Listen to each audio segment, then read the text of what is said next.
போறேன் கதவு சாத்தி தான் போறேன். ஓரா கத்துற நீ. நானும் எத்தனை தடவை வந்தேன்ல, சும்மா தெத்தி அனுப்புற.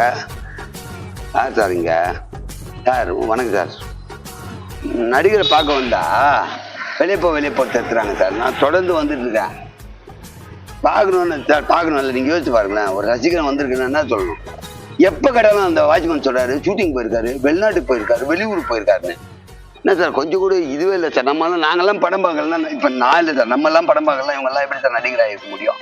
நம்ம பணம் சார், இதெல்லாம் இவ்வளவு நம்ம கொடுத்த பணம். நீங்களே நியாயம் சொல்லுங்க சார். பார்க்க வந்திருக்கோம். எந்த ஊர்ல இருந்து வந்திருக்கேன் சார் நானு. இங்க இல்ல, நீங்க இவரை பார்க்க வந்துக்கிறீங்களா? இவரை பார்க்க வரல சார், மாட்டு தீவனம் வாங்க வந்தேன். இங்கதான் ரேட்டு கம்மி. சரி, வாங்க வந்தேன். மாசத்துக்கு ஒரு தடவை வரும்போதுலாம் இவரை பார்க்க வருவேன். வந்து செக்யூரிட்டி கழுத்து தள்ளுற மாதிரி வெளியே போவாரு. இல்ல சார் வெளியே போயிருக்காரு. இப்பதான் போனாராம் ஷூட்டிங்.